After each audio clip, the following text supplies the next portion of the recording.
Hi everyone, welcome back to my channel. I'm Haley. We have some new people here, so I just wanted to make sure that I introduced myself. We are at May favorites, you guys, which for me means summer vacation. I am a middle school teacher, in case you didn't know. So I am very excited, and I have some really good ones this month. I also have two fails. So let's just go ahead and get into it. Okay, let's start with this one. The Lancome Teint Idole Foundation. I have mine in 135N. So when I did my Sephora haul, I was asking like, what's different about this? Because it said new on Sephora's app. And I was like, is it a new shade? Is it a new packaging? But no, it actually is a new formulation. I've since found out. You guys, I didn't know it was possible to like this even more than I already did, but I really, really do. So I'm gonna let me kind of swatch it for you. I've read that the difference between the old formula and this new formula is they've added a lot of skin loving ingredients to this. So it says up to 24-hour wear, breathable coverage. You guys, this has the same amount of coverage that it always did, which makes me really happy because I like a, higher medium, high coverage foundation, but it is super, super lightweight. And I totally agree with breathable as well, because the formula is a lot thinner than it used to be, but still has the same amount of coverage, and it really stays on all day. I have worn this on 7-hour workday and then went to go to another job for like 4 or 5 hours, and it still looks good at the end of the day. The other thing I really wanted to mention with this is I wore this on a day where I cried a lot, and I have a chit chat kind of video coming where I'll explain more about that. It was both like happy and sad tears. I was literally at one point like ugly cry sobbing, and I thought for sure I had to go and like help my husband with catering after, and I was like, oh my gosh, do I have time to like go home and fix my makeup? It's gonna look crazy. I looked in the mirror in my car and it looked flawless. The base, the eyes were a little bit messed up, but the face looked flawless. And I think it was a combination of products that I used, but I definitely think, this was the base of it. So this is also extremely waterproof, I think. It also has sunscreen in it, SPF 25. So obviously you wouldn't want to use this as your main sunscreen. I don't know if I would wear this on like a beach day or something, because it's a little bit higher coverage than I would like for that, but you could if you wanted to. If you were going to do like a photo shoot outside or something, this would be probably a really good one. But this is so good, and I already loved it, you guys. This has been one of my favorite foundations for years, like probably at least 5 years. And then with this new formula, it's just a little bit lighter, not in coverage, but like in the actual weight, how it feels on your face.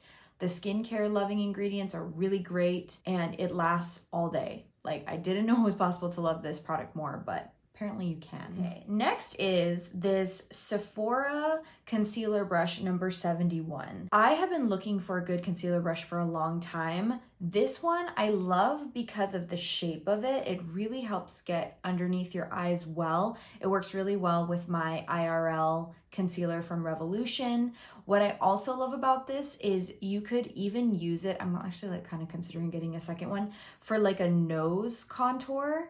I've like contoured my nose, and this is probably the best brush I've ever found for blending it out really quickly without it looking crazy. So I'll like blend it with this and then pat it really quickly also with a sponge, and it looks really good. So I finally found a concealer brush that I really, really like. If you've been looking for a good one, I do like this one. It's kind of a perfect combination of soft and dense. Like, it's just dense enough to blend everything out, but it's also soft enough for that really delicate under eye area. So I really like this. This one, oh my gosh, this has been out forever, and I don't know how I didn't try it until literally this month. It is the Rimmel Stay Matte Powder. I know you guys. I know, it's crazy. I have not tried this before this month. I understand the hype. Wow, you can't even see it on my skin when I do it, but I don't even know how to explain this. It's so inexpensive. It was the very last one at Walmart, and so I took that as a sign of like, maybe I need to finally start, try this. I love that it's a pressed powder. It does not take away any of the coverage. It just sets everything down really well. I know the original name of this, right, was the Stay Matte Not Flat. I feel like they should have kept the name because it really does that. It really sets everything down, but you don't look flat. It just is like a super thin formula This shade is perfect for me. It's shade 001 transparent for my skin tone. This one's perfect. Sets everything down. Powders blend beautifully on top of it. Also, cream products blend really well on top of it too. Sometimes when I want to go for a glowier look, I'll put the cream products over a matte powder. Doesn't always work with every matte powder, but this is one that cream products actually blend over really beautifully. Probably not every cream product, but the ones that I use do. So I really love this. This year, I think, is gonna be the first year that I actually put together a little makeup bag to keep at work with me. I don't know why I haven't done it before.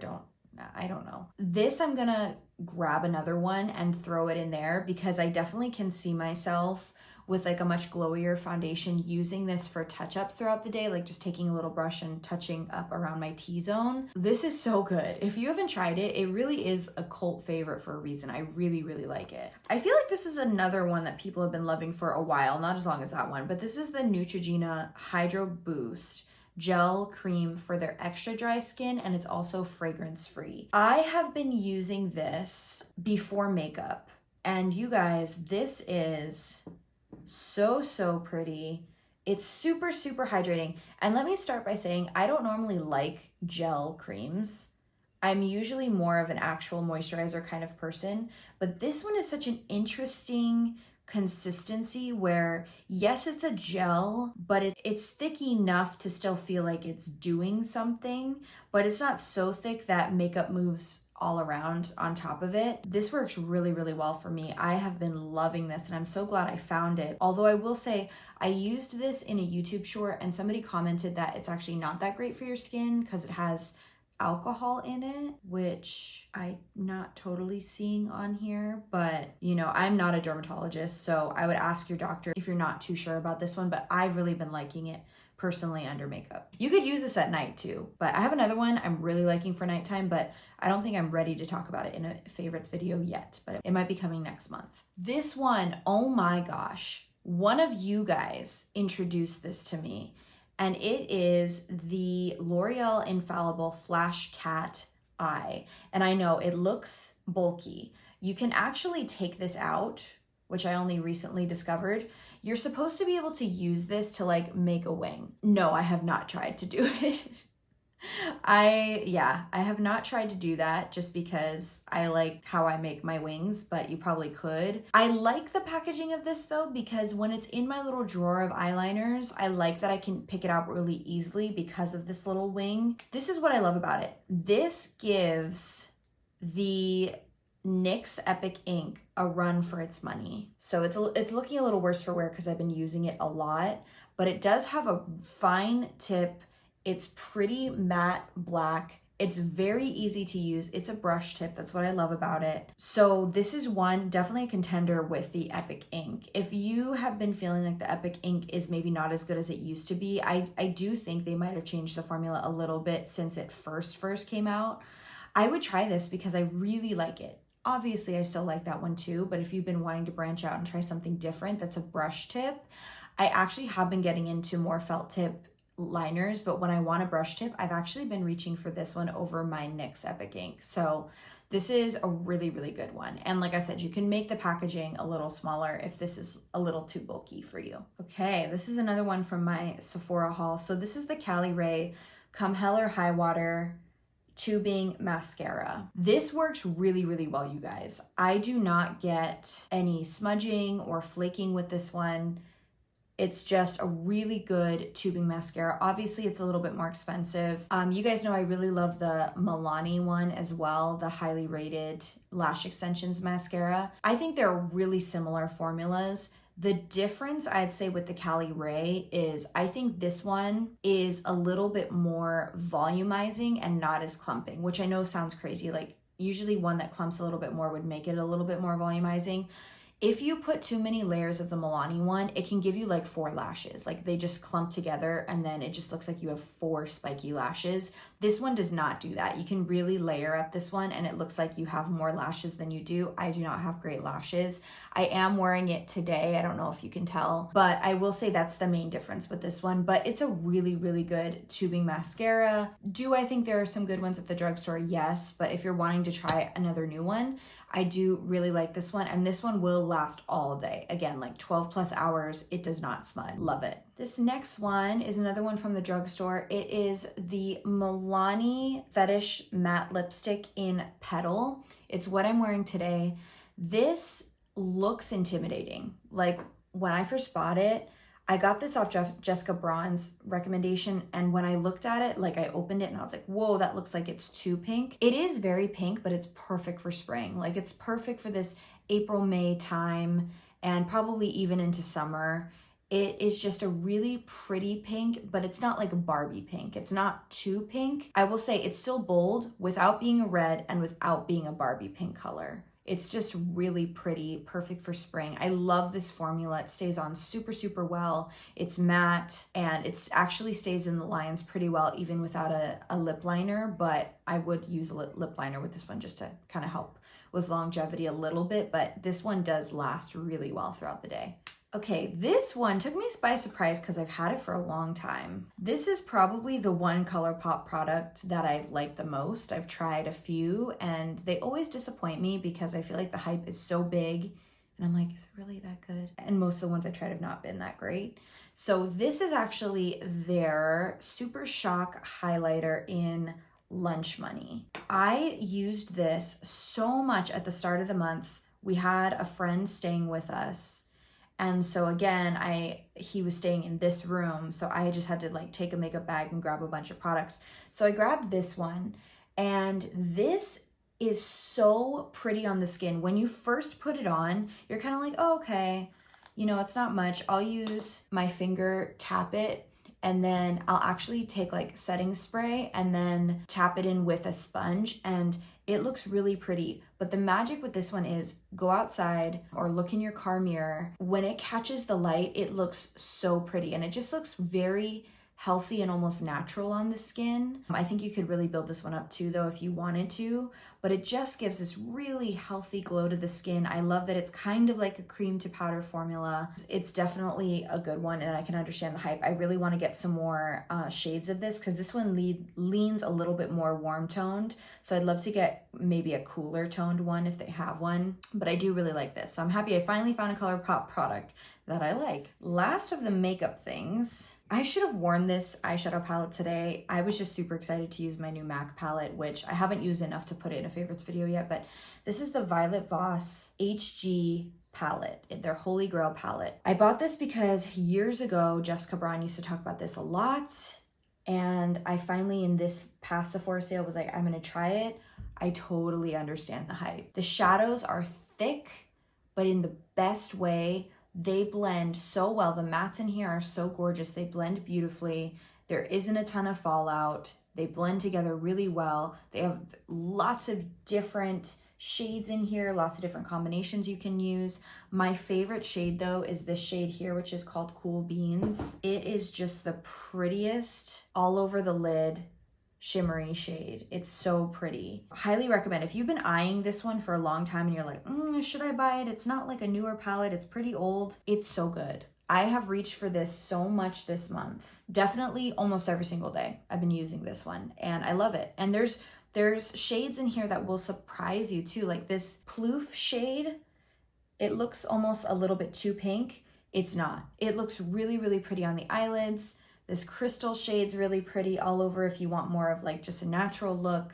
There's so many good shades in here. The mirror is really great. This would be a great one for traveling because it's nice and thin. Even though it's bigger, it's nice and thin. It has a really big mirror. So really been loving this one as well. So my other favorite for this month is not a makeup favorite, but you know, sometimes if I've really been loving things, I just have to mention them to you. This is an ice cream. Haagen-Dazs Dulce de Leche Churro ice cream bars are insanely good. Like I bought them on a whim, and TJ, my husband, and I were trying them and he was like, oh, you're not gonna like this, but he was joking. I freaking love it, but you have to really like sweet things because it's very sweet. There's like white chocolate, there's vanilla ice cream. I think there's some caramel in it. There's churro pieces in it. It's so good, but you have to like sweet things. If you are an ice cream person that's like, I'll just have some vanilla because it's not too sweet, this is not going to be for you. But if you like really sweet desserts, especially ice cream, oh my gosh, it is so good. It has been my splurge dessert all month, and it depends on how you look at it. I'm happy they only come in 3, so they come in boxes of 3. I'm happy about it because I'm not tempted to like eat them every single day. You know, I'll have one, my husband will have one, and then normally I'll just give my husband the last one. And then the next week, maybe I'll buy another box and just have one. I don't have a ton of self-control when it comes to like snacks and desserts, so I try not to buy them. So the 3 is actually perfect for me, but if you have a bigger family, it's not great because it's going to be expensive to buy enough for like everybody. Hopefully they come out with multiple different options where like you could buy the 3, but maybe they have one of 5, things like that. So wanted to mention that too because it's so good. Would be a perfect summer treat as we're going into summer. All right, my last 2 are fails, and I'm really sad. I'm going to return them to Sephora. The first one is this Haus Labs TriClone Skintech foundation. I know, the one that broke the internet. Let me talk about this. This looks really pretty on. Don't get me wrong. The shade I thought would be too pink, but it actually worked pretty well for me. This is what I'll say about this foundation. It looks really pretty when you first put it on, but it never sets down. So powders lifted on top of it. I tried to set it with powders, still lifted up, would never set down. I used different powders on it. And just with my skin type, it would move around throughout the day and did not look good. I wore this when we catered a wedding, and by the end of the day, oh my gosh, it did not look good. And I tried this at least 5 times, you guys. So this wasn't just like I only used it one time. I used it multiple different ways. I used different primers underneath. I just did not find a way that this worked for me. If you have really dry skin, I think this would work really well. And it was funny because I mentioned to my husband that I was going to be returning a foundation, and he was like, oh, is that the one you were wearing to the wedding last Saturday? And I was like, yeah, how'd you know? And he was like, yeah, it didn't look good. And I was like, okay, so at least somebody else said it too. If you want a foundation, if you have skin that's similar to mine, so I have like combination skin, I can get oily in the T-zone, but I can also get dry around my face too. The NARS Light Reflecting Foundation, I think gives a really similar effect to this one, but it actually sets down. It's not gonna move all around. Powders blend beautifully over it. It looks beautiful all day. This one, it was like too thick and creamy for my skin type. So I'm sad about that because it was really expensive, but I'm definitely returning it. The other one I'm gonna return was also from my Sephora haul, so I'm gonna return it to Sephora. It is the Huda Beauty Matte Cool Matte Obsessions palette. You guys, it looks so pretty, right? It is just too pink toned. When you look at it like this, so you tell me, this does not look like it's going to be only pink tones. It looks like there's some brown neutrals in there that will also work. I thought, perfect. I love pink tones. I love browns. It'll be perfect. No, every single shade in here comes off as really, really pink. Even this one that looks like it might be a little bit more brown, no, it looks purple. Even this one right here that looks like it's going to be really brown, it looks purple. That's kind of my issue. I don't want a palette that's just has this many pink tones, because honestly, I have a palette that has a lot of pink tones in it, and it's my Huda Beauty Rose Quartz palette from the same brand, and I love it. And I love it for that reason, that it has pinky tones, and that's what I was expecting from the palette. But why would I also keep this one if I have that one? You know what I mean? If you have that one, you don't need this one. Because even though this is all mattes, almost the same amount of matte shades are in that palette. Here, let me grab it. This is the Huda Beauty Rose Quartz. Gorgeous, right? This is the matte one. Almost the same exact shades in these 2 palettes that are matte. So if you have one, you definitely don't need both. And I love the mattes in this Rose Quartz palette, but the shimmers are where it's at. Like these duochrome multichromes are so flippin' pretty. So I would buy this one, and I'm gonna be returning this one. All right, I think that's everything for my May favorites. I am so excited. I have so much to share with you, so I'm excited to do a chit chat video. But for now, I will just leave it at this. If you enjoyed this video, I hope that you will subscribe. And if you're already subscribed, I hope you'll hit the notification bell so you get notified when I upload new videos. And I hope that you have a wonderful rest of your day. Love you guys. Bye.